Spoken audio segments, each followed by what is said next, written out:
King Tut wasn't always the defining figure of ancient Egypt. For over 3,000 years, the name Tutankhamun was unrecognizable until an Englishman dedicated his life to finding Tut's hidden tomb. He scoured Egypt in hopes of finding the pharaoh's burial site, and in 1922, he finally made the history-changing discovery after a dogged search. The only problem? He paid no attention to the warnings written on the walls. The team that raided King Tut's tomb ignored a hieroglyphic warning on the wall at their own peril. Ascending to the throne at just 9 years old in 1332 BCE, the Egyptian pharaoh Tutankhamun ruled for just 10 years. But King Tut's parents were biological siblings. Naturally, this meant that the young ruler had many health issues during his life. King Tut had genetic neck problems, which caused difficulty moving his neck. He suffered from multiple cases of malaria, seriously, what are the odds? And walked with a cane.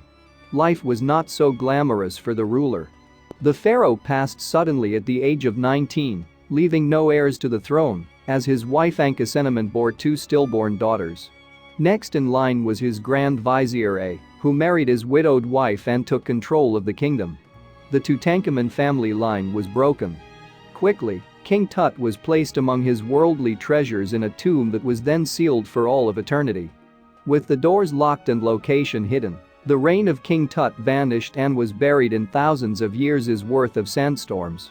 With a grave that went untouched and unheard of for more than 3,000 years, the name Tutankhamun remained mostly unknown until England's Howard Carter laid his eyes on a collection of Egyptian artifacts. The moment he saw those pieces of history, Carter became entranced by archaeology and the allure of discovery in Egypt. At the age of 17, Carter left England for his first expedition. He brought with him the chisel that his grandmother gave him. He had no clue, then, just how essential that chisel would be. Shortly after arriving in Egypt, Carter crossed paths with an incredibly wealthy man named George Herbert, better known as the 5th Earl of Carnarvon. This was a pivotal moment in his life and, as it turned out, King Tut's. Lord Carnarvon ended up in Egypt because of his love of cars. An automobile accident in Germany left him with permanent health issues, and as a result, his doctors suggested he move to a hotter and drier climate. A place like Egypt. Moving to the city of Luxor, which sits upon the ancient pharaoh's capital of Thebes, Carnarvon picked up a new hobby. He, like Carter, became interested in ancient artifacts. It wasn't until he bought a plot of land in the Valley of Kings that Carnarvon finally crossed paths with Carter. Carter was young and hopeful and told Carnarvon of his newest expedition to find the hidden tomb of King Tutankhamun. Carnarvon offered to fund Carter's excavations, and he subsequently poured money into Carter's hunt for 15 years, with little to show for it. Desperate for continued funding, Carter grid mapped the entire Valley of Kings, willing to search each and every one. Nearly 30 years later, on a November afternoon in 1922, Carter excavated his last square. Beneath the tomb of Ramses VI, Carter uncovered a set of stairs that led beneath the earth. He feverishly dug out the staircase, eager to see where it led. Carter's whole career was riding on this discovery. After digging and digging, Carter finally uncovered a mud brick door sealed with a cardage, aka a tablet carved with hieroglyphics. The door seal indicated that they had found something big. Carter sent a telegram to Carnarvon imploring him to come at once. Carter was eager to prove to Carnarvon that his expeditions hadn't been for nothing. But while he waited for Carnarvon to arrive, strange things started to happen. First, a messenger came to Carter and told him a cobra had gotten inside his home and eaten his canary, a symbol of peace. Completely freaked out, the messenger told Carter to abandon the mission. Clearly, he argued, the dead canary was a warning from unseen forces. But Carter did not abandon his mission. 3 weeks later, in fact, Carnarvon and his daughter, Lady Evelyn, arrived at the door of the great archaeological discovery. There, they met Carter and his assistant Arthur Callender. Unable to wait for the proper protocol, Carter smashed the door open and barged into the tomb of King Tutankhamun, disturbing his final resting place. They had just discovered the first completely intact Egyptian tomb, and it was all caught on film. The tomb was divided into 4 different rooms, all filled with ceremonial objects: gold, massive statues, the pharaoh's throne designed to guide Tut in the afterlife. An intricate death mask lay upon the king's face. Hieroglyphics painted over the walls spelled out a word of caution to anyone who read it. It read, "Death shall come on swift wings to him who disturbs the peace of the king." Carter ignored this and, blinded by discovery, removed the treasures from King Tut's tomb. He even wanted the jeweled amulets that were found on the mummified body. Stuck with resin, Carter ordered that Tut be dismembered to retrieve the jewels. That's when things started getting a bit strange. Just 2 months later, Lord Carnarvon was shaving when he nicked a mosquito bite on his face. Oddly enough, it was in the exact spot that King Tut was scarred. The cut became infected, poisoned his blood, and killed him. Not long after, the Carnarvon's family dog was peacefully sleeping when it yelped and died instantly. The press was all over the strange and tragic events that followed the discovery. Tourists flocked to the cursed tomb to get a look. Still, no one took the tomb's warning seriously, perhaps to their own peril. A tomb visitor and railroad businessman, George J. Gould, fell ill with an aggressive fever and died. Sir Archibald Douglas Reed, the radiologist who performed the X-ray on the mummy, was also stricken with an odd fever and passed the following day. Even officials weren't safe. Egyptian noble Prince Ali Kamel Fahmy Bey was shot dead by his wife after visiting the tomb. Then, following his visit, the British Governor-General of Sudan, Lee Stack, was assassinated while stuck in heavy traffic. Anyone who entered the tomb was touched by this curse. Hugh Evelyn White, one of the first professionals to enter the tomb, fell mentally ill and hung himself, leaving a note that read, "I have succumbed to a curse, which forced me to disappear." More lives than not may have perished at the hands of this unworldly hex. By 1929, artifact collectors feared the curse and began turning in Egyptian artifacts. So whatever happened to the man responsible for opening this can of worms? Carter worked alone to log all 5,000 pieces of artifacts found in Tut's tomb, all of which were eventually confiscated by the Egyptian state. He lived on for many years like a broken man, haunted by the tragedies that struck in the wake of his discovery. Plagued by the curse, he ordered King Tutankhamun's mummy be restored and returned to his final resting place for good. Carter retreated from public life and passed away in 1939. On his gravestone was a line from one of King Tut's artifacts. "May your spirit live, may you spend millions of years, you who love Thebes." If the curse is to be believed, then it took its time striking Carter, the man who obsessed over finding King Tut's resting place for most of his life. His passing wasn't the last strike of the curse, either. Lady Evelyn later found out what King Tutankhamun had in store for her. On the 50th anniversary of the tomb's discovery, it was decided to display some of King Tut's artifacts. While doing so, 2 workers preparing the artifacts dropped dead, seemingly out of nowhere. Still, the artifacts were shipped from Egypt to London. More than 30,000 people viewed the museum exhibition, one of whom was Lady Evelyn. Having never returned to Egypt after her father's death, curiosity got the best of her. But she couldn't just go to see what killed her father just once. She became utterly obsessed with the exhibit, visiting it time and time again. The stress she placed on her body took its toll, and after her 5th visit, she suffered a massive stroke and never recovered. Was it the curse, still seeking vengeance in honor of its young pharaoh, or merely a coincidence? Modern archaeologists scoff at curses, but their own discoveries seemingly cast a shadow over their lives. A peculiar find in 2019 had more than a few skeptics concerned about the possibility of a curse. But what if an ancient Egyptian relic isn't only cursed, but changes everything we thought we knew about the era? The 2019 discovery goes all the way back to Khufu, an Egyptian nobleman who lived about 4,000 years ago during the Old Kingdom era. This section of Egyptian history is known for the rise of pyramid building, a practice that started with King Djoser. To prepare for his death, he hired the architect Imhotep for an important purpose.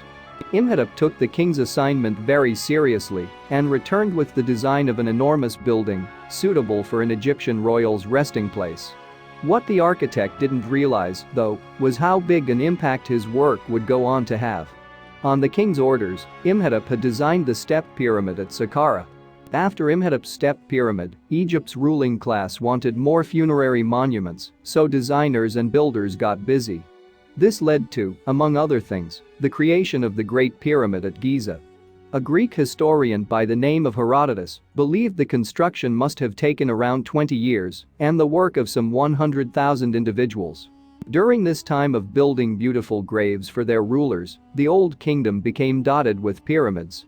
This included an entire compound outside of Cairo, which was the Saqqara necropolis. It was within this very complex that Khufu was laid to rest. His tomb was filled with ceramics and specially painted wall designs. These hieroglyphs explained that Khufu was buried in the 5th dynasty. This means he may have possibly been related to that era's pharaoh, who was called Djedkher-Sesi. Images painted in colors associated with royalty and the shape of Khufu's tomb are major evidence of this potential relationship. Djedkher was the 8th king during the 5th Egyptian dynasty. The reason historians are aware of him and other ancient figureheads is because of the Tutankhamun. This papyrus includes details about every king's time and power. The scribes even had the length of their rule listed to the day. The Tutankhamun is missing some information since it's such an ancient document and in rough shape. But the details that remain are integral for historians studying Egyptian history. From this source, we know King Djedkher ruled Egypt after King Menkaure. He was in power for between 28 and 40 years. Researchers don't have an exact time range due to discrepancies in other Egyptian record-keeping artifacts. Djedkher isn't one of the more well-known kings, but he still made his mark on the region. What set him apart was his interest in the god Osiris. At the time, kings were worshipping Ra. Ra had power over all other deities and was associated with the sun. Osiris, on the other hand, was largely linked to death. He was believed to be in control of underworld life processes, which included the growing of crops and flooding. Osiris appealed to King Djedkher. The king was supposed to oversee the construction of a temple for Ra, but he wasn't interested in honoring the sun god. He had another idea. Instead of Ra's sacred site, Djedkher ordered a new pyramid for himself and Saqqara. The final product was Nefer-Djedkher, which translates to English as Perfect Djedkher. It was within this necropolis and one king's monument to his own perfection that Khufu was buried. A group of researchers uncovered his mummified body in 2019. And when they exhumed the nobleman from his tomb, the team found something extraordinary. Khufu wasn't an ordinary Old Kingdom mummy. Salima Ikram is an Egyptologist from the American University in Cairo who was part of the group that uncovered Khufu's tomb. She spoke to Smithsonian Magazine in October 2021, reflecting on the discovery. She said, "Until now, we had thought that Old Kingdom mummification was relatively simple, with basic desiccation not always successful, no removal of the brain, and only occasional removal of the internal organs." Before their examination of Khufu, Egyptologists believed Old Kingdom coroners were more concerned about the appearance of the outside of a mummy compared to how the person was internally preserved. When the team studied Khufu, though, they realized this long-held belief may be wrong. These mummification methods were much older than anyone knew. The evidence was in Khufu's linen wrappings. "It's extraordinary," Ikram said. "The only time I've seen so much of this kind of good quality linen has been in the 21st dynasty. This would have taken place 1,000 years after Khufu's death."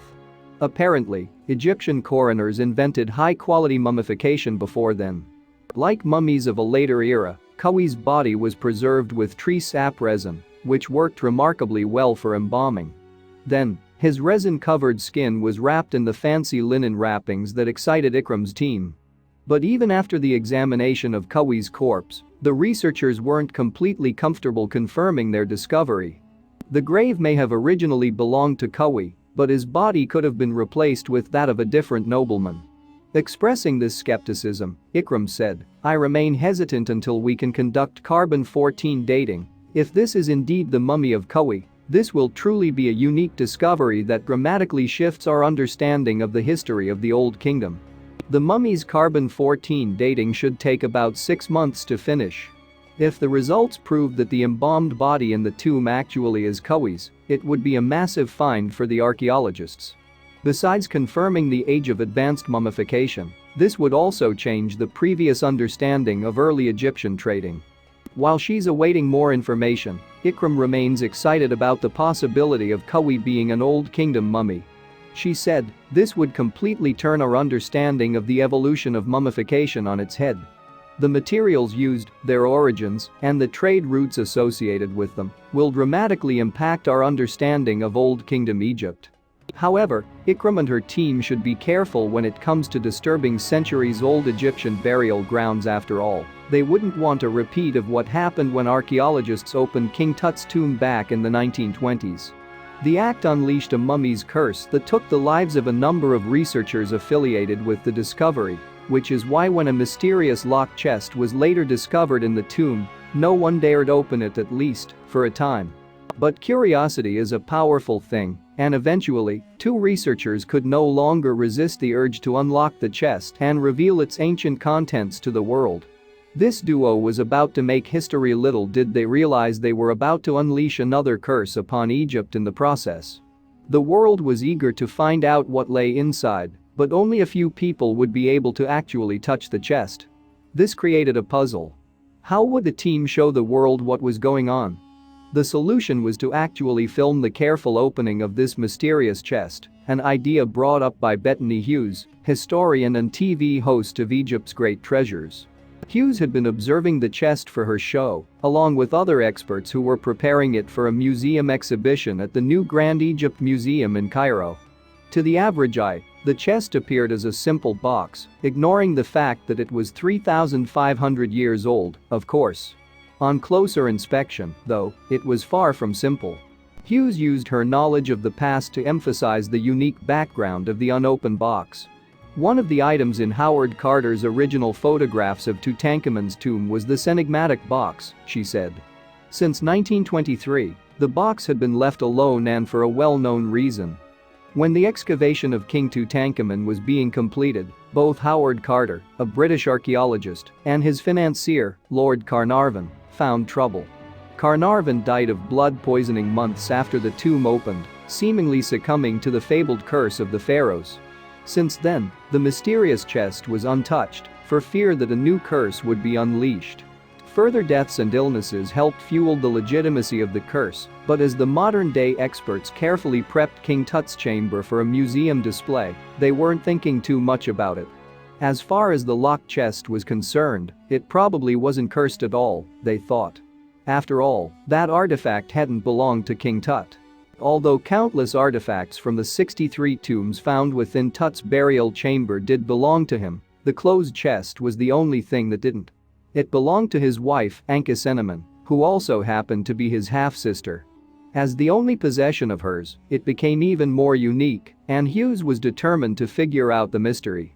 But how could someone figure out that the chest belonged to King Tut's queen? An expert's eye and knowledge of Egyptian hieroglyphs were needed.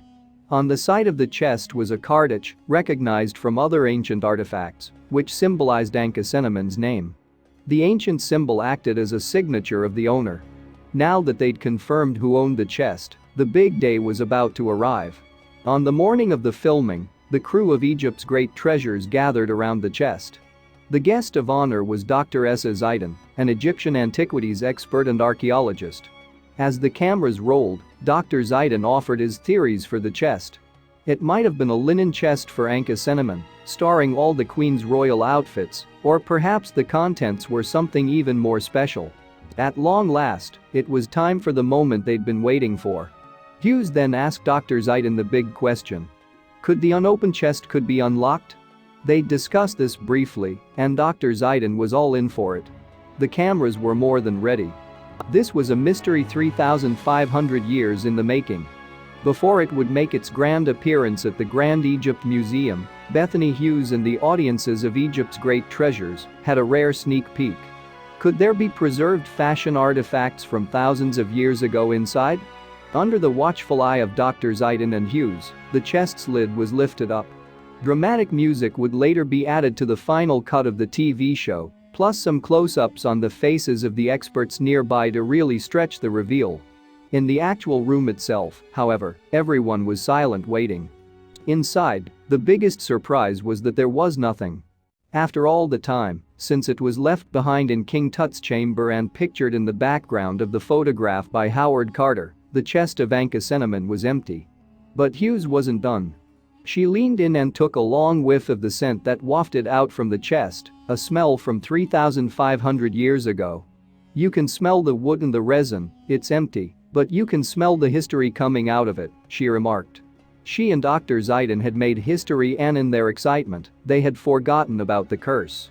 Instead, they were thinking about how TV audiences would revel in the rare sight. The one and only artifact of Ankhesenamun had been revealed. Sure, no personal belongings were found, but the piece itself was still important. The timing was good, too.